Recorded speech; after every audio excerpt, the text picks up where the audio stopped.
Record করতে ভুলে গেছি।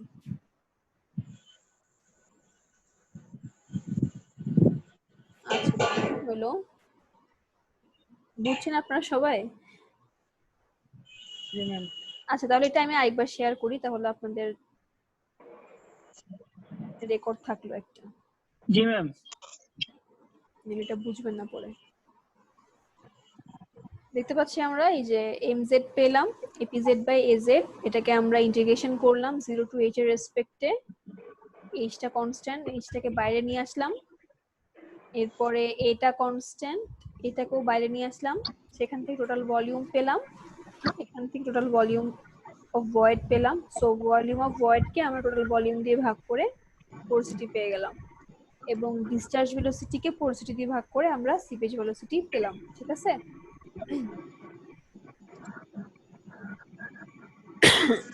Sorry sorry.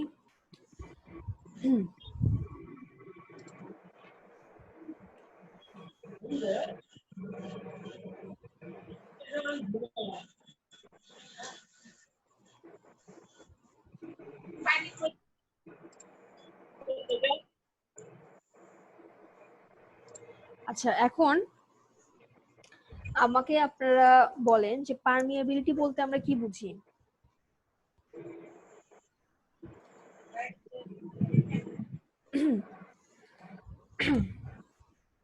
শুনতে পাচ্ছেন আমার কথা?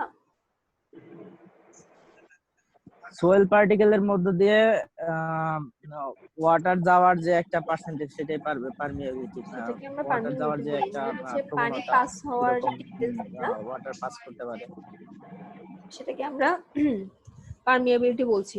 আচ্ছা আপনারা সবাই মনে হয় অ্যাটেন্ডেন্স দেন নাই, ঠিক আছে? জি ম্যাম। যারা আছেন এখানে শুধু নিজেরটা, নিজের আইডিটা এখানে লিখে দিবেন, ঠিক আছে?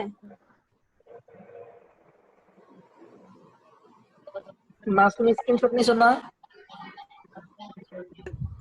সবাই চ্যাটের মধ্যে লেখা দেন, স্ক্রিনশট না।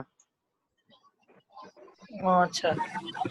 মাসুম ওই গ্রুপে, এখানে এখানে মাসুম যেখানে ক্লাস হচ্ছে এখানে।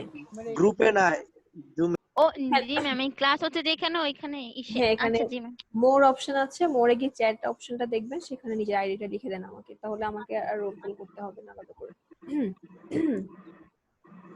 আচ্ছা এখন পারমিয়াবিলিটি বলতে আমরা কি বুঝি? আমরা বুঝি যে সরি, পারমিয়াবিলিটি দ্বারা বুঝি যে সয়েল পার্টিকেলের মাঝখান দিয়ে যখন ওয়াটারটা পাস হবে, তো এইটাকে আমরা বলবো পারমিয়াবিলিটি। ঠিক আছে? তো যাদের ভয়েড বেশি থাকবে তার সেসব সয়েল পার্টিকেলের পারমিয়াবিলিটি বেশি, আর যেসব ভয়েড কম, পানির পরিমাণও কম, সেসব পারমিয়াবিলিটি কম।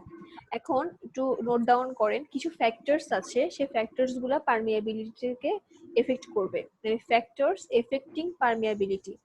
কিছু কোন ধরনের ফ্যাক্টর বেশি থাকলে পারমিয়াবিলিটি চেঞ্জ হতে পারে বা কম হতে পারে, সেই ফ্যাক্টরগুলো আমি বলছি। ফার্স্ট অফ অল হচ্ছে শেপ এন্ড সাইজ। ঠিক আছে?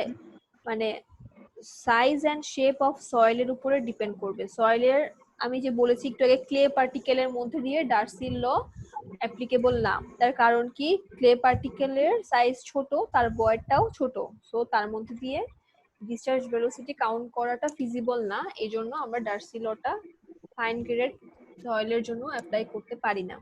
তো একই রকম ভাবে পারমিয়াবিলিটিটা আমরা বুঝতে পারি যে ছোট গ্রেডের যেসব সয়েল থাকবে তার মধ্যে দিয়ে কম হবে, আর যেসব মানে বড় গ্রেডের থাকবে যেমন স্যান্ড, গ্রেভেল, এসব যে পার্টিকেল গুলো, এর মধ্যে দিয়ে কিন্তু পানিটা ইজিলি পাস হবে। ঠিক আছে?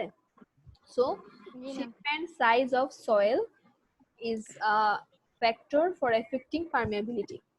এটা হচ্ছে প্রথম পয়েন্টটা। এখন এটাকে আমরা কিভাবে লিখতে পারি যে k is equal to cd10 square.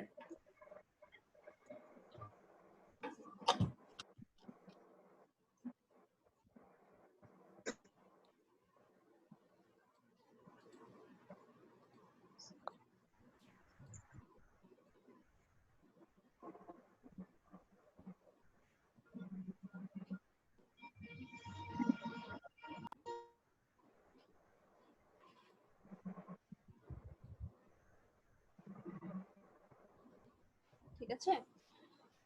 এখন কেটা হচ্ছে কোএফিসিয়েন্ট, সিটা হচ্ছে কি কোহেশন, ঠিক আছে? সি দিয়ে আমরা কোহেশন বুঝাই, আর ডি10টা আমরা জানি সেটাকে স্কোয়ার করব। তো এইগুলো থেকে এখান থেকে আমরা এই কনস্ট্যান্টের ভ্যালুটা বের করতে পারি। তো এটা থেকে আমরা size and shape of the সয়েলটা মেজার করতে পারবো। তো কে সমান সিডি 10 স্কোয়ার, এটা হচ্ছে হেজেন্স ইকুয়েশন। হেজেন 1930-তে এই ইকুয়েশনটা প্রোভাইড করেছিল। তো আমরা যদি shape and size of soil এই পয়েন্টটা লিখি, সেই আমার পয়েন্টটা এক্সপ্লেন করার সঙ্গে সঙ্গে এই ফর্মুলাটা আপনারা লিখবেন, ঠিক আছে? যে Hazen's equation K is equal to C D ten square. বুঝছেন সবাই? জি ম্যাম। আচ্ছা, সেকেন্ড ফ্যাক্টরটা হচ্ছে ভয়েড রেশিও। তো ভয়েড রেশিওটাকে আমরা কি দিয়ে প্রকাশ করব? ই দিয়ে, ঠিক আছে? এখন ভয়েড রেশিওর সাথে এই যে পারমিয়াবিলিটি কনস্ট্যান্টটা হচ্ছে কে। তো এই যে ভয়েড রেশিওর সাথে পারমিয়াবিলিটি কনস্ট্যান্টের সম্পর্কটা হচ্ছে লিনিয়ার, বুঝছেন? মানে হচ্ছে ভয়েড রেশিও যদি বাড়ে তাহলে পারমিয়াবিলিটি বাড়বে নাকি কমবে বলেন তো? ভয়েড রেশিও বাড়লে পারমিয়াবিলিটি বাড়বে, বাড়বে। ভয়েড তো ফাঁকা। জিনিসটা হচ্ছে লিনিয়ার সম্পর্ক, মানে একটা বাড়লে ভয়েড রেশিও বাড়লে কেও বাড়বে, ভয়েড রেশিও কমলে কেটা কমবে, ঠিক আছে? তাহলে সেকেন্ড এফেক্টিং ফ্যাক্টর হচ্ছে আমার ভয়েড রেশিও, ঠিক আছে? এবং থার্ড ফ্যাক্টরটা হচ্ছে কম্পোজিশন মানে হচ্ছে টেক্সচার, মানে আমার যে সয়েল পার্টিকেল নিয়ে আমি কাজ করব, যে সয়েল পার্টিকেলের পারমিয়াবিলিটি আমি মানে কি বলবো ক্যালকুলেট করব, তার কম্পোজিশনটা কিরকম, ঠিক আছে? কম্পোজিশন মানে হচ্ছে যদি ক্লে টাইপের হয় তাহলে তার মধ্য দিয়ে পাস হবে কম, যদি মানে সাইজটা বড় হয় বা কম্পোজিশনটা আমার থাকে, কোর্স কম্পোজিশন থাকে, তাহলে সেটার মধ্যে দিয়ে পাস হবে আমার বেশি, ঠিক আছে? এবং ক্লেতে অ্যাডসর্ব লেয়ার থাকে, ডিফিউজ ডাবল লেয়ার থাকে। সো এটার মধ্যে দিয়ে পানি পারমিয়াবিলিটি হওয়া বা পানি পাস হওয়াটার টেন্ডেন্সিটা অনেক কমে যায়, ঠিক আছে?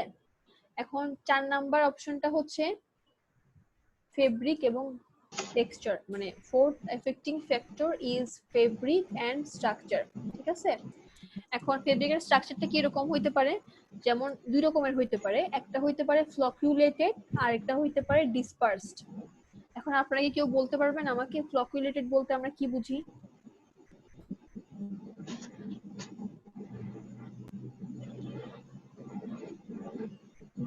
না ম্যাম, এটা তো শুনি না আর কি এরকম এটা। আচ্ছা, ফ্লকুলেটেড বলতে আমরা বুঝি যে জমাট বাঁধা বুঝি আমরা। জি ম্যাম। এখন জমাট বাঁধা মানে কোনো একটা সয়েল পার্টিকেল যদি এরকম ফ্লকুলেটেড অবস্থায় থাকে বা এরকম জমাট বাঁধা অবস্থায় থাকে, বা কি বলা যায়, দলা টাইপের থাকে, দলা পাকায় থাকে, হ্যাঁ? আচ্ছা, বুঝতে পারছেন নিশ্চয়ই। এখন ফ্লকুলেটেড, সেটাকে আমরা বলবো ফ্লকুলেটেড। আর অনেক সময় হইতে পারে না যে মাটিটা এরকম মানে গুড়া গুড়া ছাড়া ছাড়া মাটি হইতে পারে না, সেটাকে আমরা বলবো ডিসপার্সড, বুঝছেন? জি ম্যাম। ম্যাম ওই 1-2 জন মনে হয় ওয়েটিং এ আছে। না, সবাইকে তো একসেপ্ট করছি।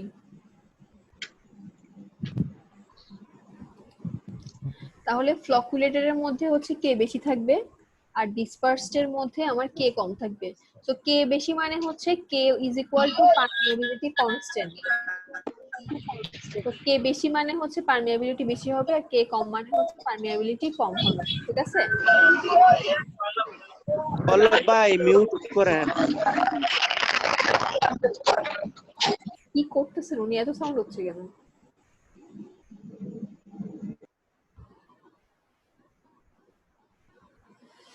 আচ্ছা, বুঝছেন সবাই? ম্যাম অফিস দিয়ে বাসায় যাচ্ছে।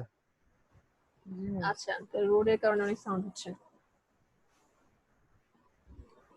তাহলে 4 নাম্বার পয়েন্টটা হচ্ছে ফেব্রিক এবং স্ট্রাকচার, এটা দুই রকমের হইতে পারে, ফ্লকুলেটেড এবং ডিসপার্স। যদি ফ্লকুলেটেড সয়েল হয় কে এটা বেশি হবে, আর ডিসপার্স স্ট্রাকচার হলে কেটা কম হবে, ঠিক আছে?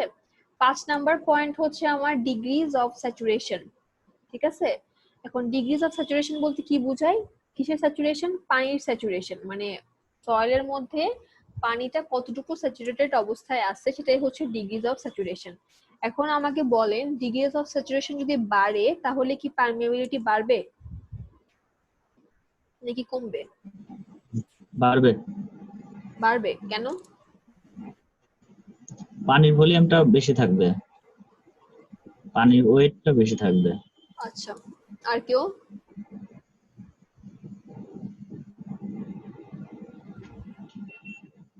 আর কেউ পারবেন বা বলতে চান?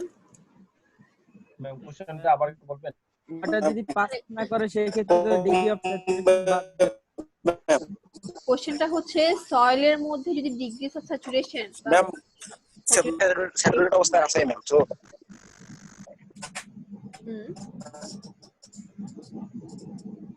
কে বলছেন? আমি শুনতে পাচ্ছি না।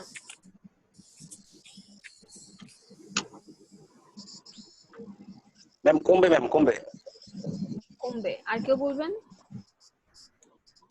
একজন বললেন বাড়বে আর একজন বললেন কমবে। এমন কেউ কি আছেন যার কাছে মনে হয় দুইটাই হইতে পারে? মাঝামাঝি কেউ আছেন?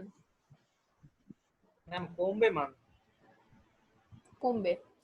আচ্ছা, এটা আনসারটা আমি বলি। আনসারটা হচ্ছে কমবে। তার কারণ হচ্ছে কি, যে সয়েলটার কথা আমি বলছি সে অলরেডি কি স্যাচুরেটেড। এবং আমি আপনাদেরকে হয়তো বা বলেছি স্যাচুরেশন মানে হচ্ছে কি সে তার ম্যাক্সিমাম পানি অবজর্ব করে নিচ্ছে, পানি অ্যাবজর্ব করে নিয়েছে অলরেডি। সো তার মধ্যে দিয়ে পারমিয়েবিলিটি বা পানি পাস হয়ে যাওয়ার ক্যাপাসিটিটা কমে যাবে। ঠিক আছে?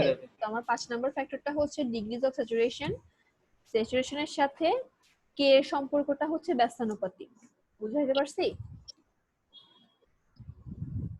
So when degrees of saturation is greater, the value of K will be lower. When the value will be lower, the K value will be higher. ঠিক আছে? তাহলে আপনাদের আরেকটা অপশন হচ্ছে, সেটা হচ্ছে ইউনিট ওয়েট, মানে পানির যে ইউনিট ওয়েট আছে, পানির ইউনিট ওয়েটের সাথে ডিগ্রিজ অফ কি বলছিলাম, পারমিয়াবিলিটি। পানির ইউনিট ওয়েটের সাথে পানির পারমিয়াবিলিটি সম্পর্কটা হবে সমানুপাতিক। ঠিক আছে? যদি আমার পানির ইউনিট ওয়েটটা বাড়ে তাহলে আমার পারমিয়াবিলিটিটা বাড়বে, কমলে ওইটাও কমে যাবে। ঠিক আছে? আচ্ছা ঠিক আছে, তাহলে আপনাদের এই কোশ্চেনের আনসার হিসেবে আমরা 6টা ফ্যাক্টর পাইলাম। সেগুলো হচ্ছে ফ্যাক্টরস, এফেক্টিভ, পারমিয়াবিলিটি। 6টা ফ্যাক্টর গুলো কি কি আরেকবার আমি রিপিট করছি। Shape and size of the soil, সেকেন্ডটা হচ্ছে void ratio, third one is composition, fourth one is fabric and structure, fifth is degrees of saturation, and finally unit weight of water. ঠিক আছে? বুঝতে পারছেন? রেসপন্স করেন kindly, নালে আমার কাছে জি মনে ম্যাম হয় বুঝতে পারছি। জি ম্যাম সবাই হয়তো বা ঘুমায় গেছে। জি ম্যাম। আচ্ছা ঠিক আছে, তাহলে এইটুকুই ছিল।